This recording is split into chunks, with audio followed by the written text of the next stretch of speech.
किया है वो हमारे काम से कहां कहां मेल खाता है, उसके बारे में थोड़ी बात करना चाहता हूं। हमारे देश के जो महान पुरुष हुए हैं जिनको हमने भगवान का दर्जा दे दिया है, श्री राम है, श्री कृष्ण है, और उसके बाद हमारे देश में बहुत महान महान ऋषि हुए हैं, गौतम हुए हैं, कणादि हुए हैं, पतंजलि हुए हैं, जैमिनी हुए हैं, चरक हुए हैं, सुश्रुत हुए हैं, और जिनको भगवान का दर्जा है ऐसे महावीर हुए हैं, बुद्ध हुए हैं। इन सब ने अपने अपने समय में जो कुछ किया है वो कुछ वैसा ही है जैसा भारत स्वाभिमान अभी करने का प्रयास कर रहा है। महापुरुषों ने अपने जीवन में जो किया है लगभग ये कुछ वैसा ही काम है। उदाहरण के लिए महर्षि चरक और महर्षि सुश्रुत ने शायद इस देश में सबसे पहली बार चिकित्सा की ऐसी व्यवस्था की कल्पना की जिसमें आम आदमी को केंद्र में रखकर और आसपास की चीजों से बहुत सारी चिकित्सा हमारी हो सके, खर्चा जिसमें कम से कम हो, आसानी से दवाएं उपलब्ध हो। ये कल्पना सबसे पहले शायद चरक की हुई होगी और उसके बाद महर्षि सुश्रुत की हुई होगी।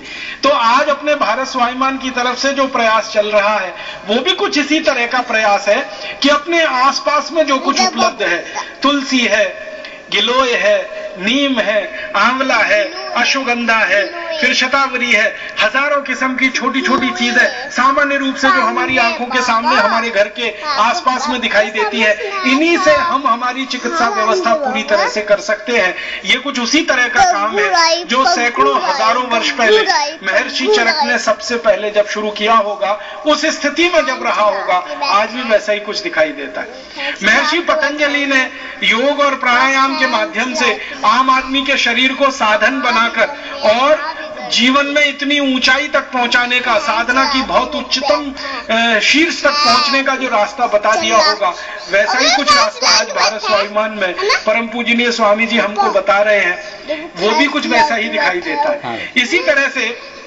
भगवान महावीर और बुद्ध ने समाज को संगठित करके बुराइयों के खिलाफ जो शंखनाद उस समय किया होगा, वैसा ही कुछ शंखनाद आज हो रहा है। हमारे समाज की जो बुराइयां जो हम में आ गई है पिछले 1000 वर्षों में, एक बहुत खराब बुराई हम में आई पिछले 1000 वर्षों में, जातिवाद की बुराई आई। ये जाति ऊंची है, वो जाति नीची है, ये आगे है और ये पीछे है, ये अगड़े हैं, ये पिछड़े हैं। इस बुराई ने हमारे समाज को इतना बांटा कि हम विदेशी हमलों के शिकार हुए और गुलाम भी हो गए। ये बुराई को दूर करने के लिए अब हमारी तरफ से, भारत स्वाभिमान की तरफ से, स्वामी जी की तरफ से जो प्रयास है वो बार बार इसी तरह का प्रयास है जो 1000 साल की बुराई हमारे यहाँ चली आ रही है उसको खत्म कर देने का। शराब पीने की बुराई, नशा करने की बुराई, तंद्रा में चले जाने की बुराई, आलस्य में चले जाने की बुराई जो पिछले 1000 वर्षों में हमारी गुलामी के दौर में आई है, सामाजिक स्तर पर आई है, वैयक्तिक स्तर पर आई है, पारिवारिक स्तर पर आई है, इनको खत्म करने के लिए वैसा ही कुछ प्रयास हो रहा है जैसे कभी महावीर स्वामी करते रहे हैं और महात्मा गौतम बुद्ध करते रहे। ये हमारे महापुरुषों के समय के जो प्रयास हैं वो भी कुछ इसी तरह के हैं। मैं इसमें जो सबसे अंत में कहना चाहता हूं, श्री कृष्ण की नीतियां और अपने भारत स्वाभिमान की नीतियों में कोई बहुत अंतर नहीं है। आंकड़ों को निकाल दीजिए और शब्दों को उतना ही जो उस जमाने में इस्तेमाल किए जाते थे महाभारत के समय के उन शब्दों को डाल दीजिए तो अर्थ एक ही जैसे निकलते हैं। बस आंकड़े ही हमारे घोषणा पत्र में या हमारे अग्नि पत्र में ज्यादा हैं। श्री कृष्ण की नीतियां जो उस समय थी दुर्योधन के खिलाफ, दुशासन के खिलाफ या बुरे शासन के खिलाफ या खराब शासन के खिलाफ, खराब व्यवस्था के खिलाफ, जो व्यवस्था सब कुछ अपने में समेट लेना चाहती है, दूसरों के लिए उस व्यवस्था में किंचित मात्र स्थान नहीं है, वो व्यवस्था उस समय की दुर्योधन और दुशासन द्वारा चलाई जा रही थी। श्री कृष्ण ने उसको खत्म किया। और मैं मानता हूं कि जैसा आज हम स्वदेशी का आंदोलन और अभियान चलाते हैं, श्री कृष्ण का भी कुछ अभियान वैसा ही था। कंस सब कुछ छीन के ले जाता था, सारे संसाधन, लेकिन सब कुछ कंस के पास नहीं जाना चाहिए। कंस माने आज की व्यवस्था में मल्टीनेशनल्स, आज की व्यवस्था में विदेशी कंपनियां, वो कंस का ही प्रतिरूप है। सब कुछ खींच खींच के वो अपने पास ले जा रहे हैं। हमारी इस पूरी व्यवस्था में जो सबसे खराब चीज हुई है पिछले 62 साल में और अंग्रेजों के समय से, वो ये कि सारे संसाधन थोड़े से लोगों के हाथ में सीमित होते जा रहे हैं। 1% से भी कम लोग हैं जिनके हाथ में देश के 85% संसाधन सिमट चुके हैं और 15% संसाधन बाकी हिंदुस्तान के हाथ में है बंटवारे में। तो संसाधन सब सिमटते हुए थोड़े से लोगों के हाथ में जा रहे हैं। श्री कृष्ण के समय में भी यही हुआ था, सारे संसाधन इकट्ठे होते होते कंस के हाथ में जा रहे थे। तो उन संसाधनों का बंटवारा करने का काम श्री कृष्ण ने उस समय किया था और बंटवारा करवाया उन्होंने जिन लोगों के माध्यम से, वो बंटवारा करवाने वाले लोग सामान्य लोग थे, ग्वाल वाले थे, उनके सखा लोग थे। आपको जो जो कहानियां श्री कृष्ण की याद आती हो, उनमें से किसी पर भी इसको फिट करके देखिए। उन्होंने विशिष्ट लोगों को इकट्ठा करके कंस के खिलाफ लड़ाई नहीं लड़ी। विशिष्ट लोगों को, विशिष्ट लोग समझते हैं समाज के ऊपर के लोग, जिनको आज की भाषा में हम कहते हैं इंटेलेक्चुअल लोग, या आज की भाषा में कहें तो विशेषज्ञ लोग। विशेषज्ञों को इकट्ठा करके, इंटेलेक्चुअल्स को इकट्ठा करके श्री कृष्ण ने कोई लड़ाई कंस के खिलाफ नहीं लड़ी। साधारण लोगों को इकट्ठा करके, बिल्कुल साधारण, लूले लंगड़े, टूटे फूटे, आधे अधूरे लोगों की सेना बनाकर, उनको इकट्ठा करके कंस के खिलाफ लड़ा था। वो चाहते तो विशेषज्ञों की फौज बनाते, वो चाहते तो एक्सपर्ट्स लोगों की फौज बनाते और कंस से लड़ते। नहीं किया उन्होंने। हमारे भारत स्वाभिमान में भी कुछ उसी तरफ बात चल रही है। आप सब लोग इस देश के साधारण लोगों में गिनती होते हैं। करोड़ों किसान, नौजवान जो बिल्कुल साधारण इस देश में दिखाई देते हैं, गांव में रहते हैं, कस्बों में रहते हैं, मध्यम वर्ग के हैं और मध्यम वर्ग से भी नीचे वाले वर्ग के हैं, जिसको लोअर मिडिल क्लास हम कहते हैं।